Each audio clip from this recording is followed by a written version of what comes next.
Blessed day everyone. Isang pinagpalang araw po sa ating lahat. Welcome sa ating lesson ngayon patungkol po sa foundation principle. Ang foundation ay napakahalaga pag tayo ay nagbibuild ng isang building o ng isang bahay. Hindi pwedeng mahina ang pundasyon sapagkat pag may dumating na sakuna o pag may dumating na bagyo, delikado pong mawasak ang building na yon. At spiritually speaking, tayo rin po, ang ating pananampalataya ay kinakailangan malakas ang pundasyon. Kailangan nasa tamang pundasyon para hindi ito mayanig, hindi magiba. Walang pagkakataon na tayo'y panghihinaan ng loob o magbabackslide sa ating pananampalataya sapagkat malakas ang pundasyon natin sa salita ng Diyos. Babasahin natin itong nakasulat dito sa 1 Corinthians 3.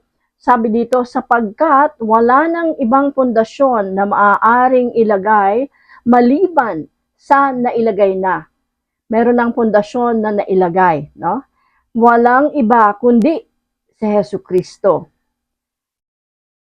So, there is already a foundation. Meron ng foundation na na-build, na probado, na matatag, probado na ito po'y masasaligan. It's the anchor of our faith. Sabi dito, the Lord Jesus Christ. Noon po ay mayroong patalastas ang isang bangko na kung saan ito po ay isang napaka-tanyag na bangko.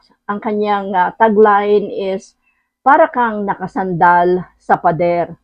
Pag ikaw daw ay kliyente o doon ka nag-invest o doon ka nag-save na yung pera, para kang nakasandal sa pader.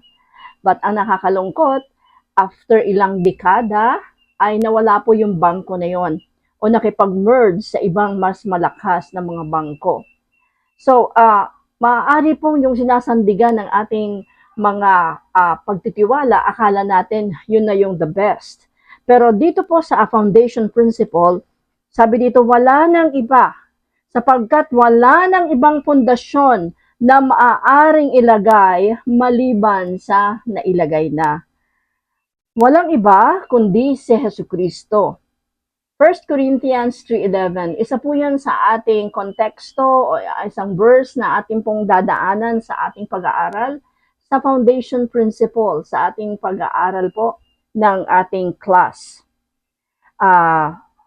Pag binasa natin sa succeeding verses nito, sabi dito, may nagtatayo na gumagamit ng ginto, pilak, o mahahalagang bato.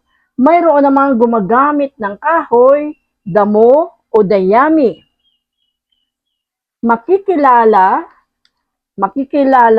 ang uri ng gawa ng bawat isa sa araw ng paghuhukom, sapagkat maihahayag sa pamamagitan ng apoy kung anong uri ng ginawa ng bawat isa.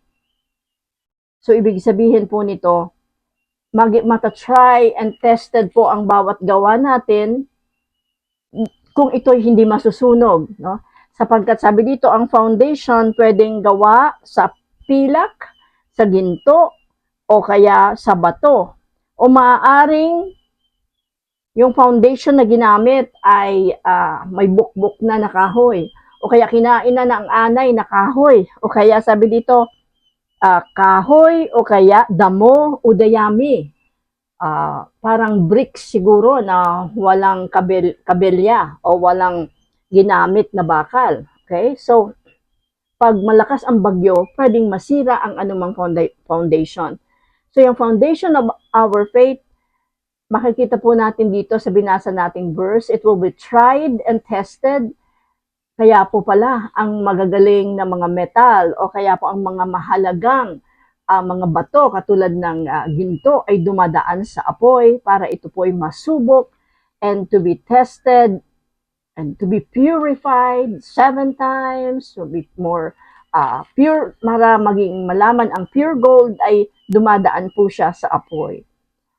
Katulad rin po natin sa ating pananampalataya, mayroon pong darating na mga tinatawag na shaking o kaya po mga pag-uusig, o kaya po mga persecution, o kaya kahirapan. Babasahin ko po itong Hebrews 12:27. Mayroon lang tayong mga ilang verses na paulit-ulit lang po nating madadaanan dito po sa ating mga pag-aaral about po sa foundation ng ating pananampalataya. For me, this is very important sapagkat po naalala nyo yung isang parabola ng farmer na nagtanim ng seed.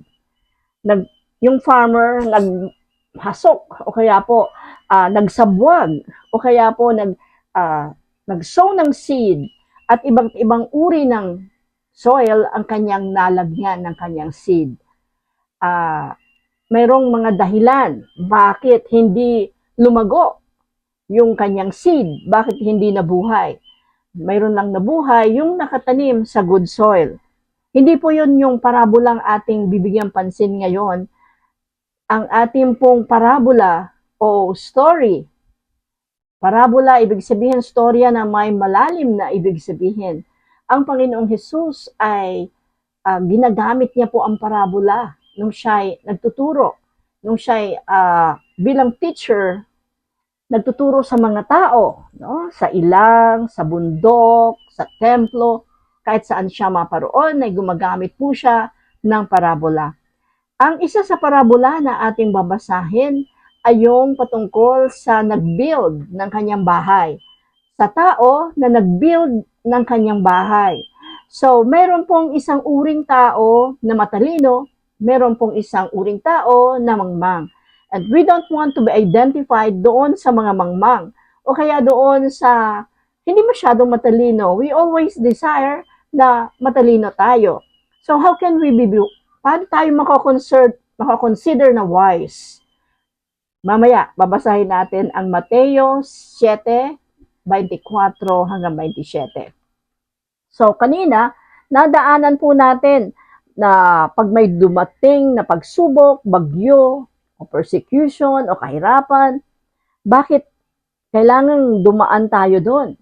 Basahin ko po itong Hebrews 12:27. Ang sabi po dito, minsan pa ay maliwanag na nagsasabing aalisin ang mga nilikhang nayayanig upang manatili ang mga bagay na hindi nayayanig. Okay. So parang may earthquake, parang may shaking. At yung hindi nakakapit ko, yung hindi established ay siyang nahuhulog. Okay? So sabi dito, ang purpose ng shaking is those that cannot be shaken must remain.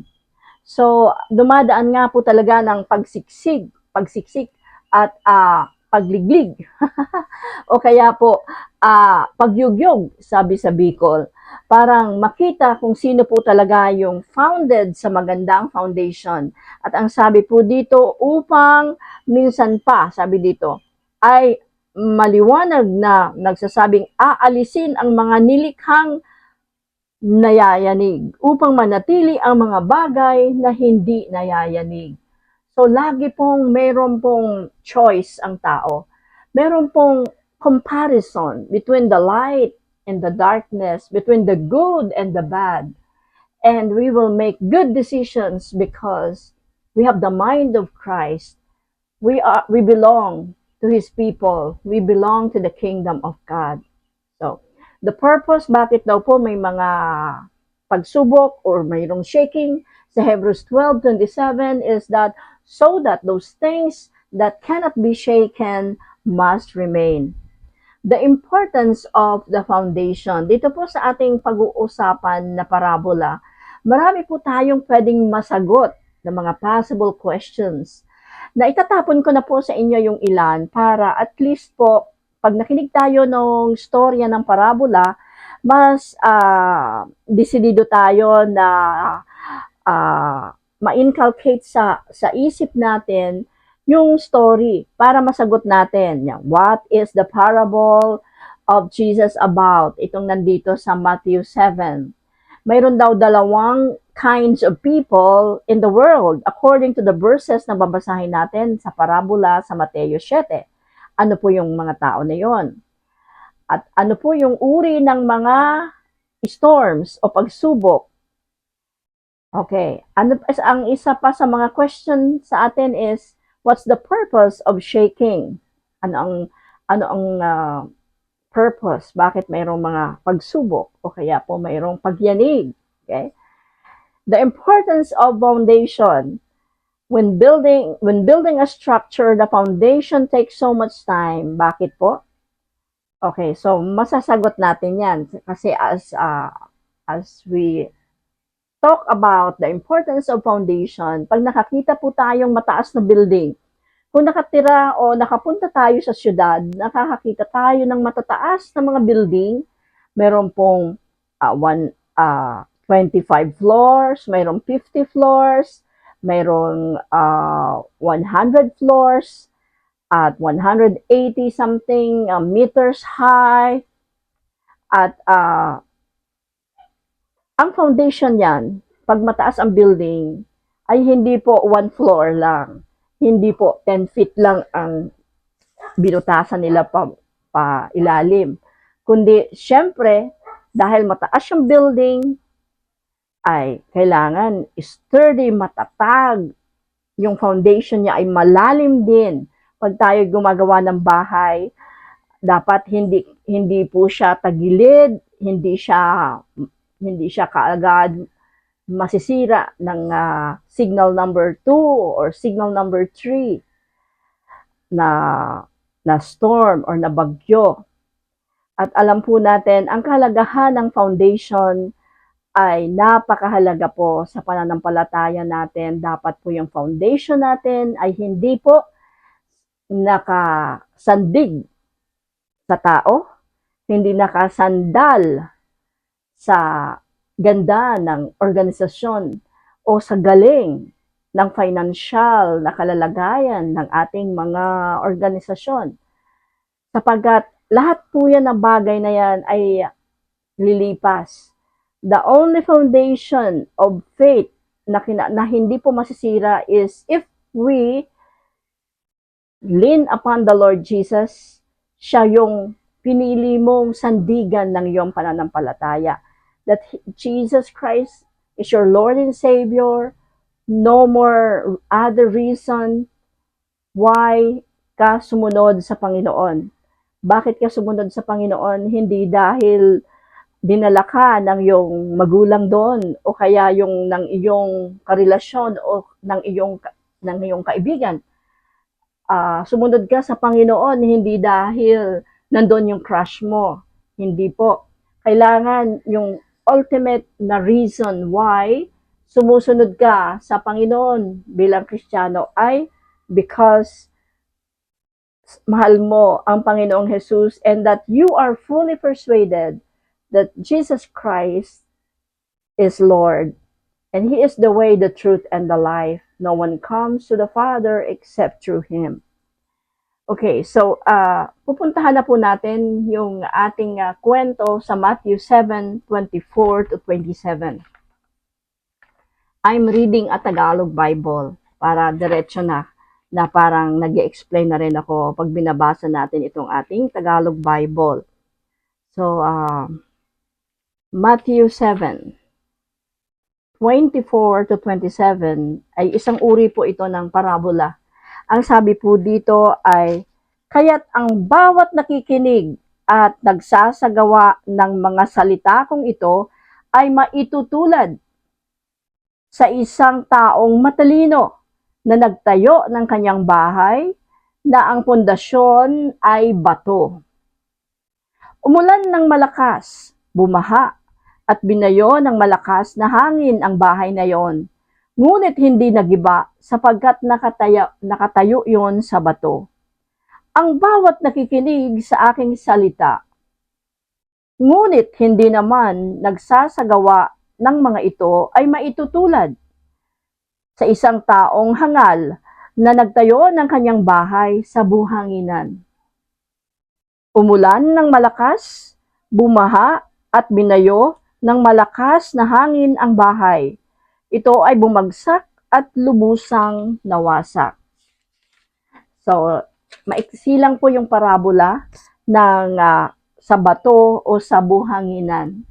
Dalawang uring foundation po na mention dito sa ating kwento. Mayroong isang taong matalino na ang foundation na ginamit niya ay semento o kaya po mula sa bato. Okay? At maititipify o siya ay maihahalin tulad sa isang tao na nakikinig ng salita ng Diyos at ginagawa niya ito. Pero, maihahalin tulad ang isang tao na nakinig ng salita ng Diyos pero pinalabas niya lang sa kanyang tenga, hindi niya talaga inaksyonan na sampalatayanan at sundin.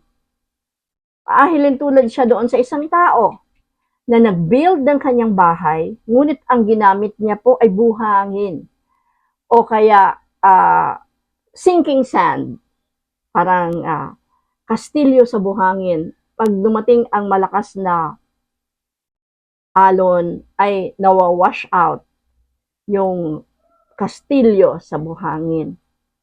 Maitititify po, maihahalin tulad ang isang tao na nag-build sa buhanginan kung ang isang tao ay nakinig ng salita ng Diyos pero hindi niya naman tinanggap, hindi niya inaksyon, hindi niya sinampalatayanan ang salita ng Diyos.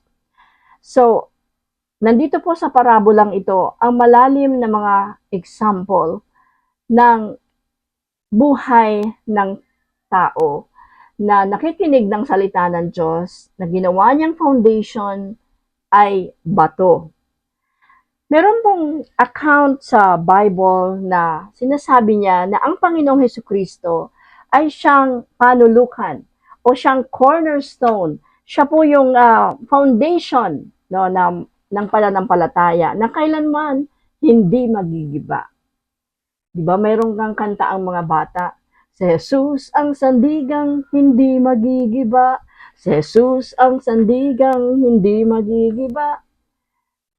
Okay, so isang kanta ng awitin yan. So, babasahin ko po itong 1 Peter, unang Pedro 2:6.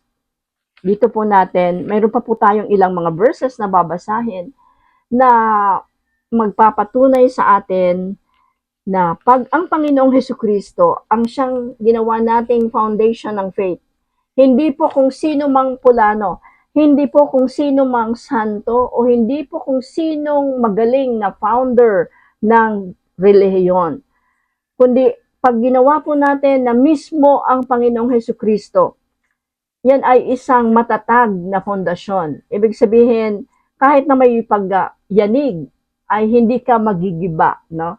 Hindi magigiba ang iyong pananampalataya. 1 Peter 2:6, it says here, sabi po dito sa verse 6.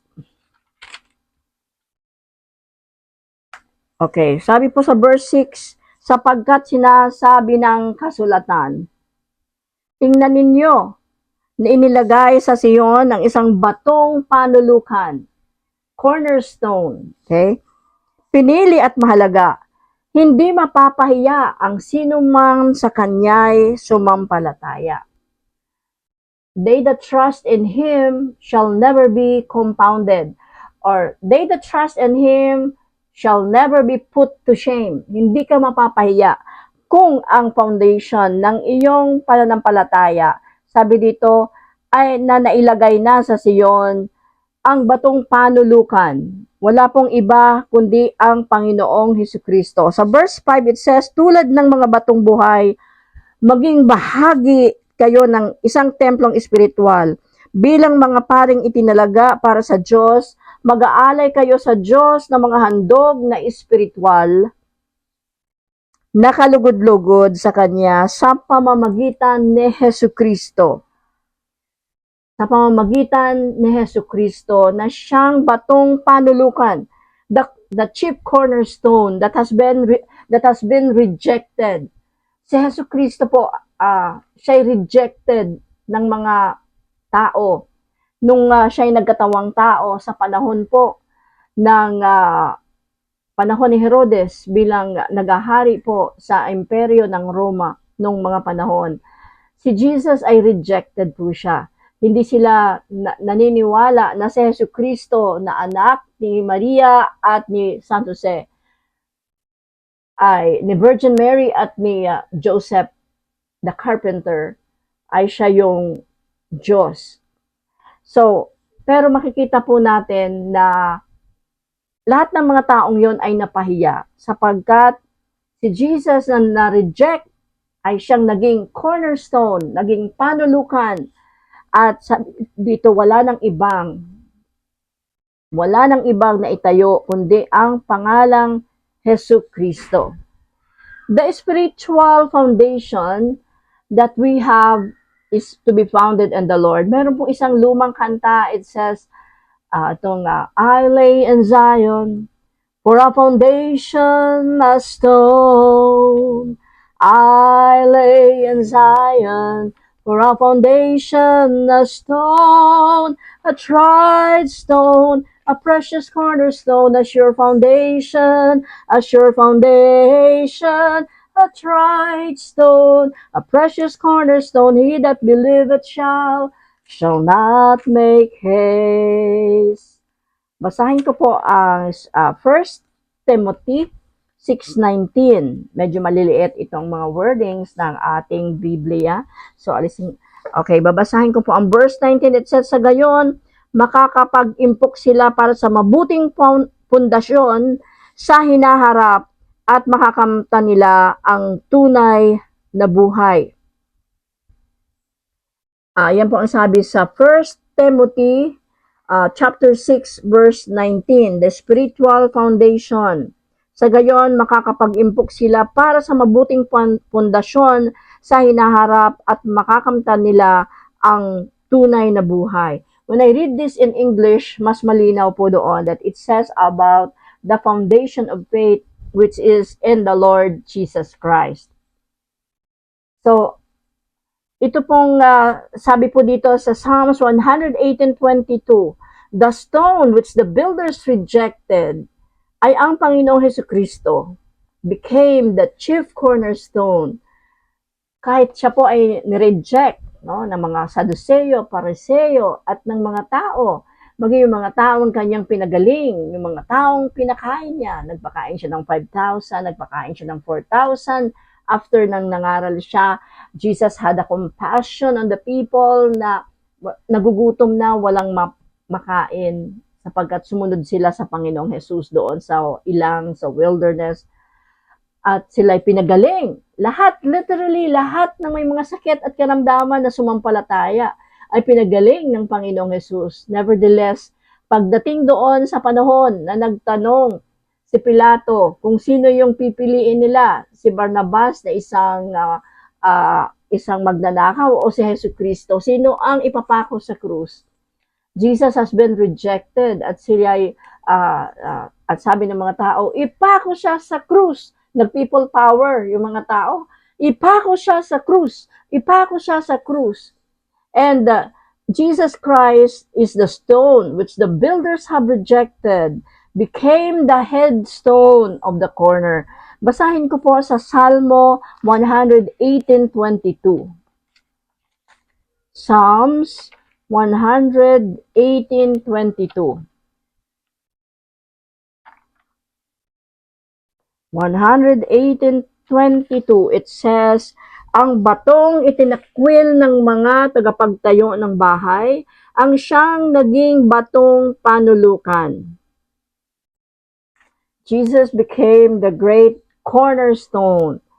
At marami pa po tayong mga verses na mababasa na nagsasabing si Jesus ang foundation ng ating pananampalataya. Anytime na tayo'y tumawag sa Kanya, tayo pong mga makasalanan ay nadidelete yung ating mga kasalanan because sabi ng Panginoon sa Kanyang mga salita, if tayo po ay tatawag sa Kanya, He is faithful and just to forgive us of all our sins. At sa pamamagitan din ng Panginoong Jesucristo, we are given authority na maging mga anak ng Diyos. John 1:12. So, babasahin ko po itong John 1:12.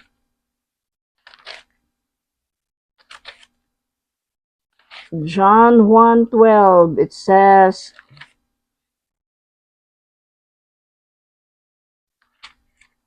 ang sabi po sa John 1:12, subalit ang lahat ng tumanggap at sumampalataya sa Kanya ay binigyan niya ng karapatang maging mga anak ng Diyos. Sila ay naging mga anak ng Diyos hindi dahil sa isinilang sila ayon sa kalikasan o sa kagustuhan ng kagawa ng tao, kundi ayon sa kalooban ng Diyos. So, napakaganda po ng Word of God na ating binabasa, na kung saan po paulit-ulitin lang po natin yan sa ating lesson. I believe that as, di ba, ang Panginoon sinasabi niya, verily, verily, I say unto you, paulit-ulit, surely, surely, hindi surely, surely, surely, surely. May repetition sapagkat there is strength and repetition sa ating pong teaching. So, paulit-ulit yung pong mapapakinggan ang mga verses na ito that could remind us that Jesus is the rock, the cornerstone that has been rejected by the people, became the chief cornerstone, and that kung ang ating pananampalataya ay nakasandig sa Panginoong Hesukristo, daig pa natin ang nakasandal sa pader, o daig pa natin po yung nanalo sa milyon-milyon na loto, sapagkat mga kapatid, ang maging anak ng Diyos sa pamamagitan ni Kristo Jesus na nabayubay doon sa krus ng Kalbaryo upang tayo'y maligtas, binigyan tayo ng karapatan na maging mga anak ng Diyos. Wow! Imagine that. Minsan nga po tayo, makakonect lang tayo sa mga mayaman, o makakonect lang tayo sa mga kilala, o kaya sa mga nagbibigay ng mga anumang bagay. Sometimes we tend to follow them, o kaya yung mga tao, lumalapit sila doon sa mga tumutulong na ganun. So much more na pag naunawaan natin na ang Panginoong Hesukristo ang siyang nagbibigay ng buhay na walang hanggan. Walang ibang paraan, walang ibang daan para makamtan natin ang buhay na walang hanggan, kundi sa pamamagitan ng Panginoong Hesukristo. Ngunit kung hindi tayo sasampalataya, we are condemned already. Sabi po sa John 3, okay, pupuntahan natin, John 3:16. It says here, simulan natin sa 15. Upang ang sino mang sumampalataya sa Kanya ay magkaroon ng buhay na walang hanggan. Sapagkat gayon na lamang ang pag-ibig ng Diyos sa sangkatauhan, kaya't ibinigay niya ang Kanyang kaisa-isang anak, upang ang sino mang sumampalataya sa Kanya ay hindi mapahamak, kundi magkaroon ng buhay na walang hanggan.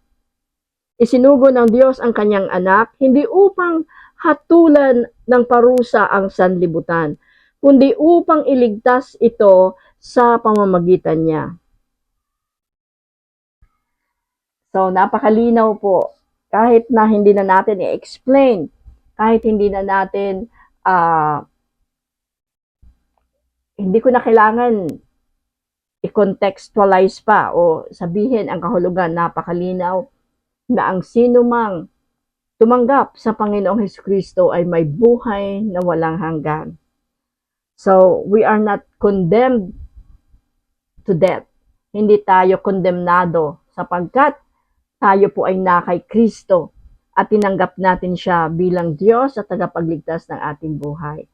So, yung foundation, number 1, the foundation of our faith ay nakasandig sa hindi sa galing ng nangangaral o hindi sa galing ng nagtuturo, kundi doon sa itinuturo ayon sa salita ng Diyos. Ibig sabihin, mai-establish yung ating faith. Lalakas yung ating faith. Okay? So, basahin rin po natin itong Matthew 21:42. kanina yung parabola ay nasa Matthew 7:24 to 27. So puntahan po natin itong Matthew 21:42. It says here, Matthew 21:42. Sabi dito, nagpatuloy si Jesus, hindi ba ninyo nabasa sa kasulatan, ang batong itinakwil ng mga tagapagtayo ng bahay, ang siyang naging batong panulukan. Ginawa ito ng Panginoon at ito'y kahanga-hangang pagmasdan. Amen. So napakaganda po. Napakaganda po na ang Panginoong Hesukristo na nireject ng mga tao, siya yung cornerstone ng ating pananampalataya. Amen. So, thank you so much for joining me. Ipagpapatuloy po natin ang ating lesson. Si Ate Josie po ito, o si Pastora Chusi, at we will continue with our lessons. So, yung unang verse natin ay yung 1 Corinthians 3:11 and Matthew 7:24 to 27. Thanks for joining me.